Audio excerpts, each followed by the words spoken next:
This morning on First News, police are investigating a fatal shooting after a man was found in a car. Plus, crews are still clearing streets following the first snowfall of the season. And after the snow, we've got some bitterly cold air in place right now. We'll take a look at your forecast and let you know when we warm up. And a beloved Fort Wayne holiday tradition lives on. We're talking the Festival of Trees. First News Sunday starts now. You're watching coverage you can count on. This is News Channel 15's First News Weekend. Good morning. It is Sunday, November 22nd. I'm Gina Galeros. And I'm Rob Leidick. Thanks for starting your very cold morning off with us. Temperatures are only in the teens, the coldest we've been in a long time, Gina. That's right. And it's a winter wonderland still out there. It is. After all the snow we had yesterday, those temperatures dropped down to the teens last night, so you might have to scrape your windshield this morning. I know I had to because the slush that we had yesterday is now frozen. Yeah. So there could also be some slick spots on the area roads this morning. Get a look at the snow that we are waking up to this morning. Fremont reported 10 inches of snow yesterday. Here in Fort Wayne, we picked up just over 4 inches, about 3.5 inches in Bluffton, and 2.5 inches as you make your way over towards Ohio. In Van Wert County, Convoy seeing about 2.5 inches during the daytime hours yesterday. Now, the snow did come to an end last night. We saw those conditions clear out. We saw even some clearing overnight. That's why our temperatures did dip down into the teens here this morning. My clicker's not actually moving, Gina, but we did have those temperatures drop down into the middle teens when you wake up here. Many places are waking up to wind chill readings only in the single digits. We'll take a look at some of those graphics once I can get my clicker working here in a couple minutes. And your full forecast is coming up soon, too. Temperatures could be in the mid-50s by Thanksgiving. All right. Gotta love technology, right? Gotta love it. Thanks, Rob. Well, the big snowfall continues to be our top story. Crews are still working on the roads this morning after yesterday's system gave us our first taste of winter weather.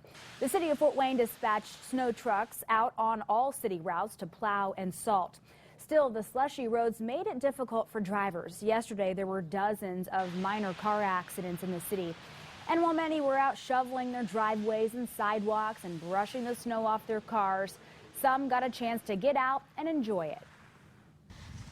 I think it's a lot of snow and that it's fun to ride our bikes in and have fun. Well, the thing about it is you get stuck with your cars, but with bikes you barely even get stuck. Crews will be out salting the roads through the morning to prevent them from icing over with the drop in temperature.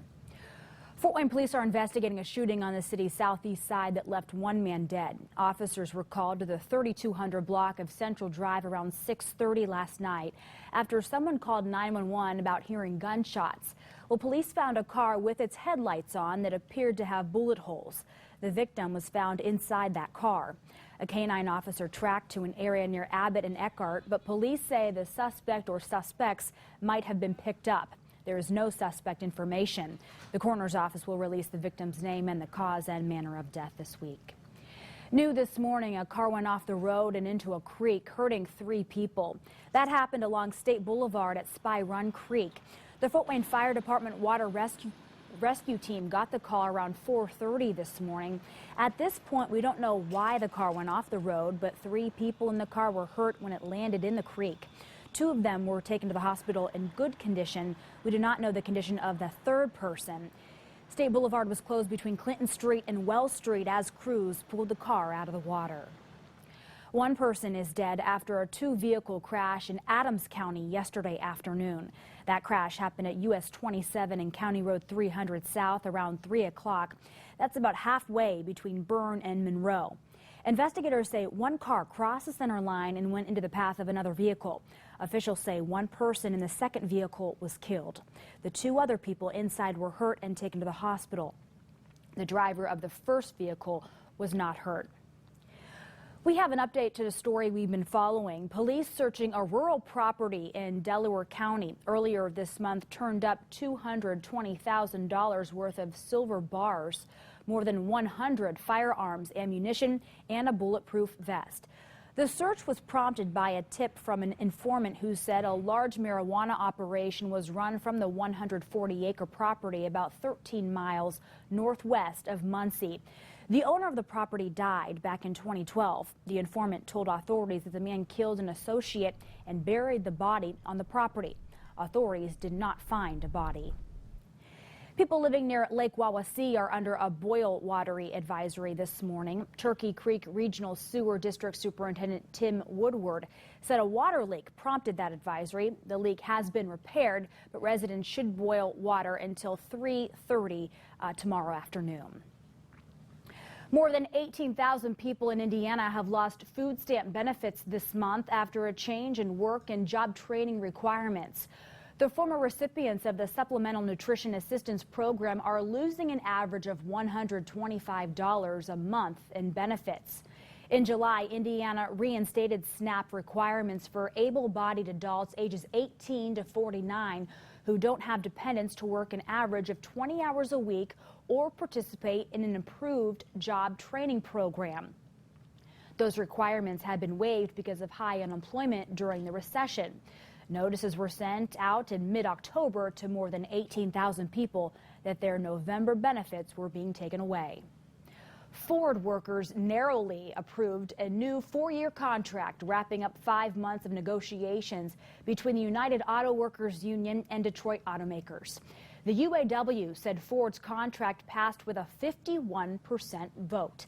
The agreement covers 53,000 U.S. hourly workers at 22 plants. Union leaders held a press conference to push for the Ford agreement when they feared workers would reject it. Some workers said the union didn't push hard enough to win back what they lost in previous agreements, including annual wage increases. They also wanted a 2-tier wage system eliminated immediately instead of over 8 years, as the contract promises.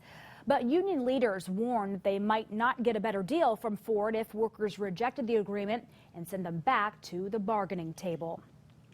Well, back in the Summit City, a group of refugee supporters held a rally at the Allen County Courthouse yesterday. The United Activists of Fort Wayne and Fort Wayne on Fire hosted this event. They hope to send the message to refugees that they are welcome in this state and Fort Wayne. Most people out here supporting Syrian refugees and their families are here out of a sense of basic human decency, of compassion, and of love. We are responsible not only because it's the right thing to do, but because we've created much of the problem in the Middle East.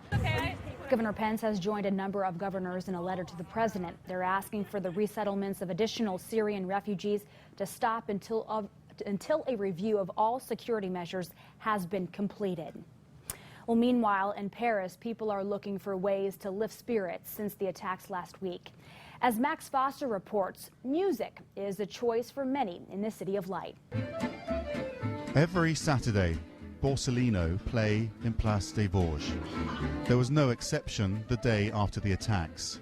They picked up their instruments and played in the usual way, though they admit they were scared. That was good for us to do our thing and to see that people were happy to see that life was going on, music was going on. There's something that's changed.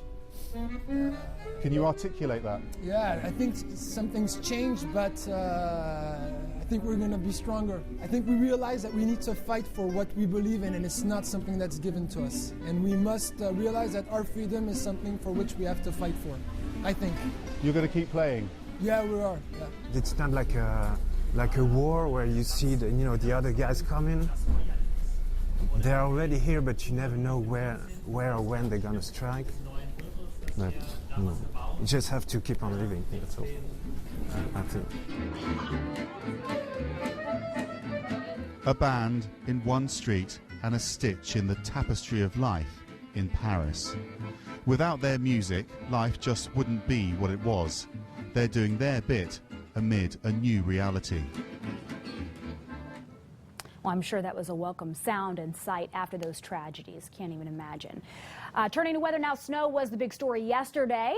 Question now is, are we getting any more? What's the rest of the week hold? No more snow in the forecast, Gina, but some very cold air is in place right now. Get a look at these temperatures. We've just dipped down to 13 degrees. That's all on thermometers here in Fort Wayne. Currently 17 in Columbia City, but this will be the coldest will be all week long. A nice warm-up is on the way. We'll take a look at your forecast after this.